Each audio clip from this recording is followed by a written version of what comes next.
people that it was hurting people too. There were people who were qualified but that what's got hurting more is the system that we have in place where we're being unfair to the people who I are don't in think need. that's it's being unfair to a person just because their family made right decisions. Is that fair that they have to get overlooked because the country is trying to correct something that the country did? It has nothing to do with these individuals. What happens if when you get married and you have children and you worked your butt off to get to where you're at, and you have now afforded an opportunity for your children to go to private school, to have a great education. You can say you go to Texas or not, or maybe your husband went to Texas, I don't know. And you have now legacy, and then your kids get to the point and they go, no. We can't give them an opportunity because we need to give these people an opportunity. That has nothing to do with you. Exactly. That has everything's not going to have the money to go to college. Everybody's not going to have that opportunity. There could be two people both have the same amount of money. They're both on the list, and somebody may not get picked. Life is not going to be fair for everybody, and it never will, and it never should. What has to happen is that you get cards in your hand that God is giving you the deal, and you do the best with the cards you have. There are people that got all the money in the world, get admitted to the University of Texas, and blow it. There's people that didn't even come to Texas that do well, right? That was on the list, but it got declined. There's people that come to Texas later in life. If you go look around this campus, I guarantee you there's people in their 30s, 40s, 50s that are just now going to college for the first time. But they still had, like you said, different cards in life, and we should consider the people that don't have those cards. Should we? In the Bible, it also does say to give to the poor, to help those people, like speak up for those people. And Yeah, the thing is that you're creating unfairness for other people, though. In order to be fair to these people, now you're creating unfairness for these people. So you have like Asians and stuff who overachieve and do what they're supposed to do, but they can't get in now. You're making it unfair for them because you have to let in other minorities in there. So all you're doing is just substituting one unfairness for another. Right.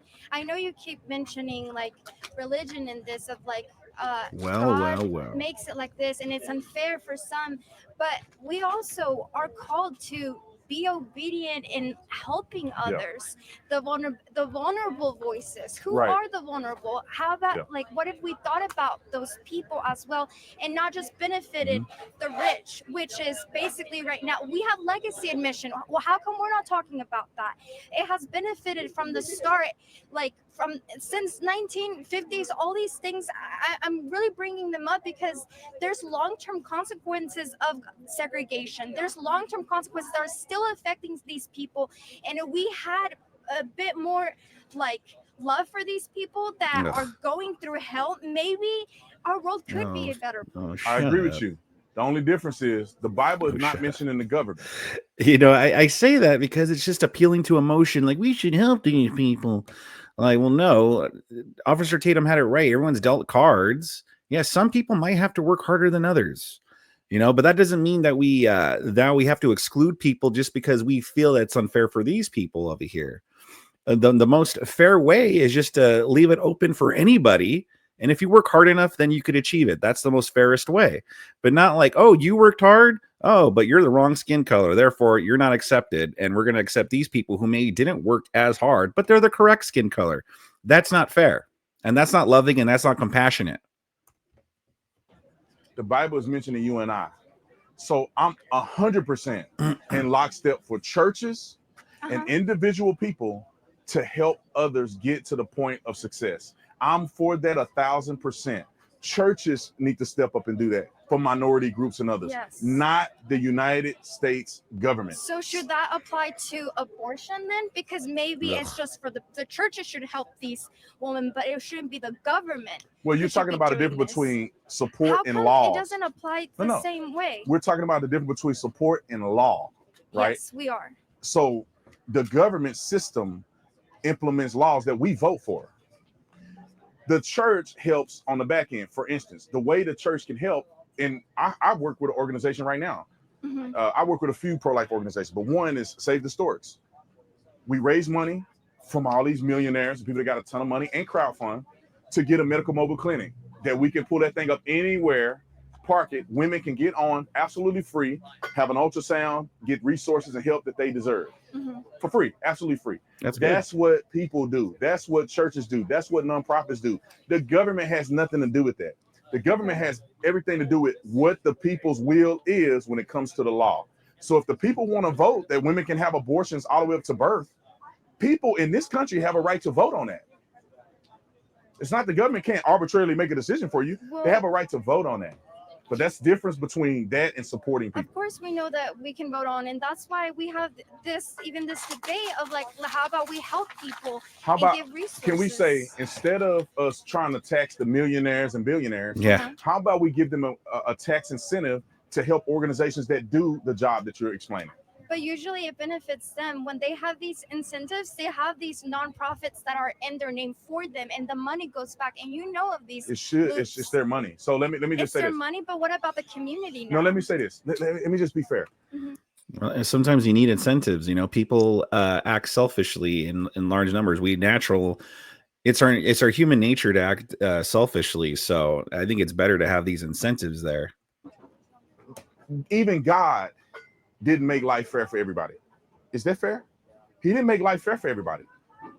Judas and Jesus and Peter and Paul and Moses and Abraham and Cain and Abel, they all had different outcomes in life.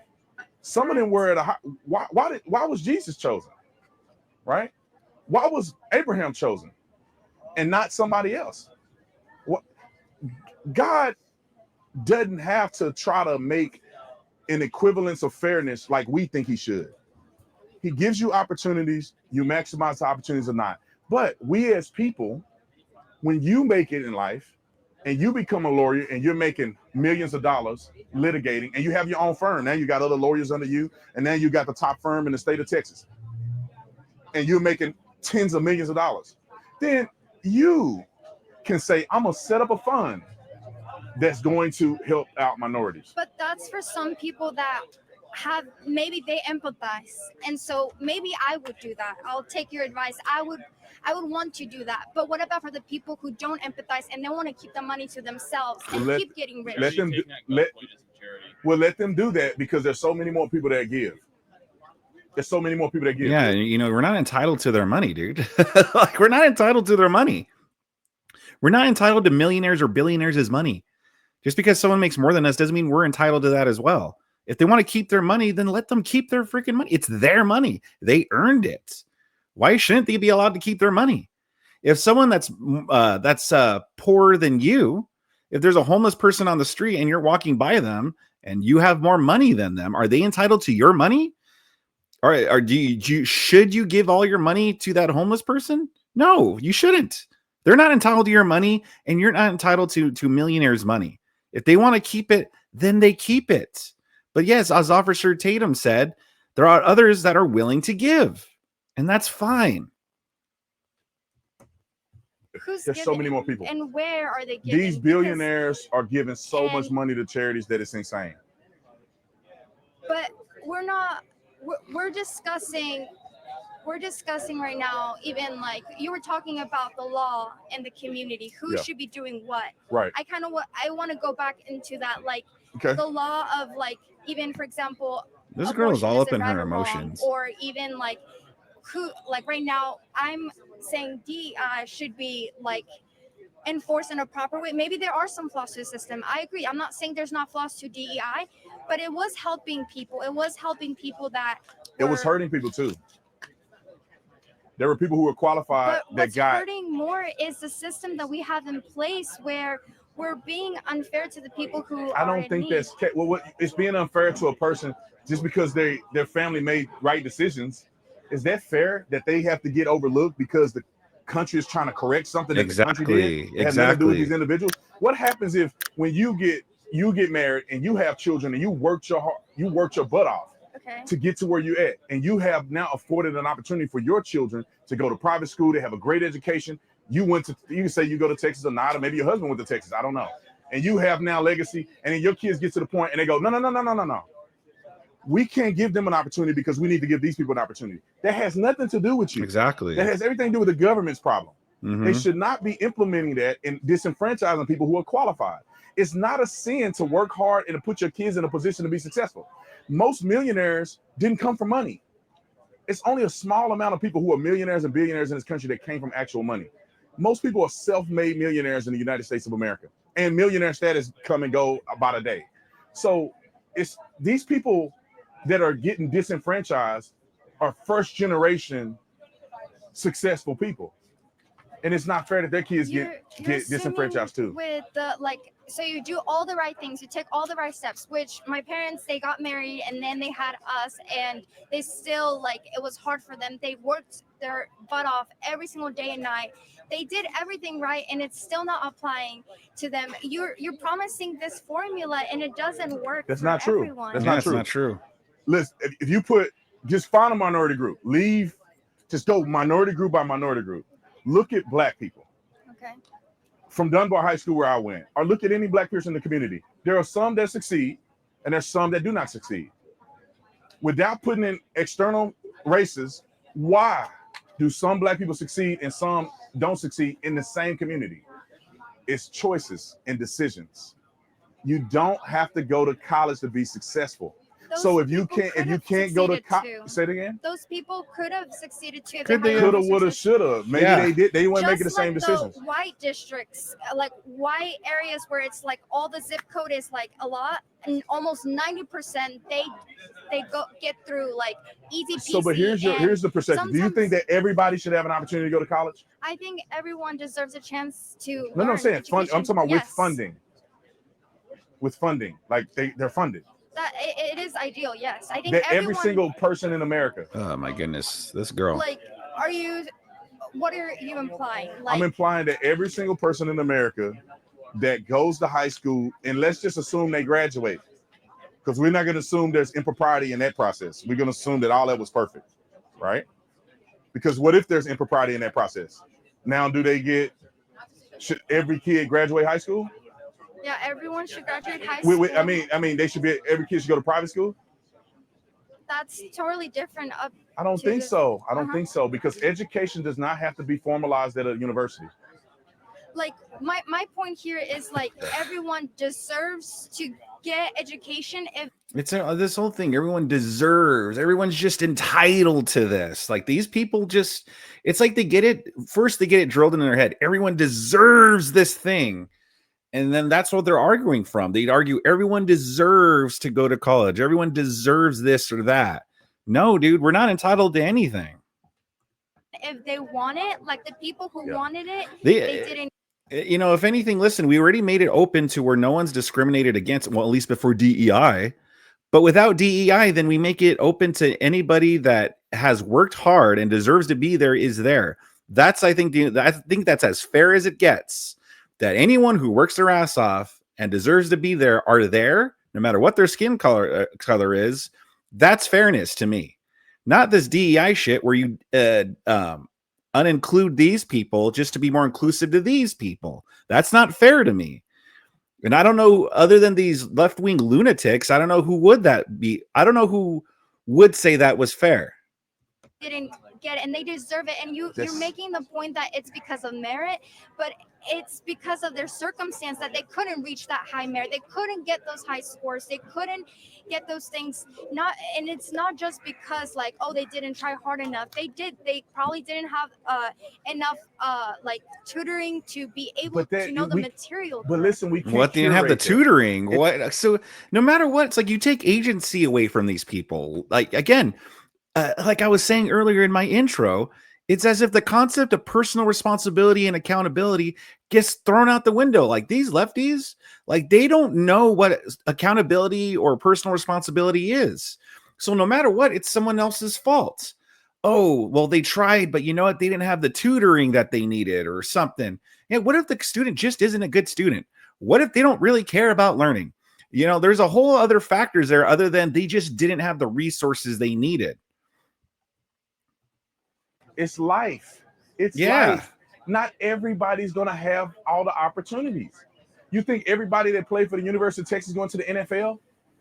Maybe if their parents were better, or they had more training, or maybe they had the new coach that came in would have coached them. You can't live life thinking everybody deserves anything. Well, the people who and then I got one more, and then I got to move on. Okay, but yeah, the people who do get in the NFL, I'm pretty sure they had connections. I'm pretty sure they knew the not people, really. and that's how businesses work and structures That's work. That's not necessarily true. They good. They're the guys that they make. are good, but there are also more advantages that get them to those places. Okay. But, I think we agree to disagree, but thank you for the question. Yeah, the thing is though, so let's take the NFL, right? Do you, like, if that would be like if you came on like, oh, everyone deserves to be a part of the NFL. Do you think I deserve to be a part of NFL? I'm 41 years old. I'm not athletic whatsoever. So what you would be advocating for is I should be able to go in the NFL as I am, and they should lower the standards to let me in. You know, oh, well, we usually look for young guys, usually ones that are physically fit. And here you are, Chubster over here, old Chubster over here. Now we have to let, you know, you in because of DEI practices or something like that. Like, no, I'm not entitled to be in the NFL, and not everyone is entitled to be in college or to work at a certain area or something like that. You know, not everyone is entitled to do that. But what you do is you look at these races and you assume automatically, oh, they're black. Oh, therefore they must have had some kind of bad experience. They're black and therefore they're not in college because of the system or something like that, or because they didn't have the tutoring or whatever of that nature. So then you start to lower the standards, and it's like, well, what are you trying to say about black people as well? That they can't work hard enough to get into college themselves, that they need this extra boost? That's insulting. You know, that's what, and it's not even just about race, because you have Asians here that are excelling. And now you're excluding Asians, even though they're not white. They're not a part of this white systemic racism, but you're excluding them because they're doing too well. And you think, well, no, they must have had an advantage. And it's so stupid and ridiculous. As Officer Tatum said, no one deserves to be in college. No one's entitled to work in a certain area. We're just not. I'm not entitled to be in the NFL. And so I don't think there should be some kind of DEI practice that would allow me to be in the NFL. I just don't think that, you know, because then what you do is you just bring down the whole league if you just start letting anyone in there. Same thing with colleges, or same thing with these industries that you feel we should have DEI in. But you have these lunatics like this girl over here who just doesn't know how the real world works, grows up thinking people are just deserves or entitled to be in certain positions. And she just doesn't know how the real world works. Fairness is just allowing anyone who deserves to be there on merit to be there on merit. That's about as fair as I think it should be. Other than that, DEI practices have got to go. They got to go.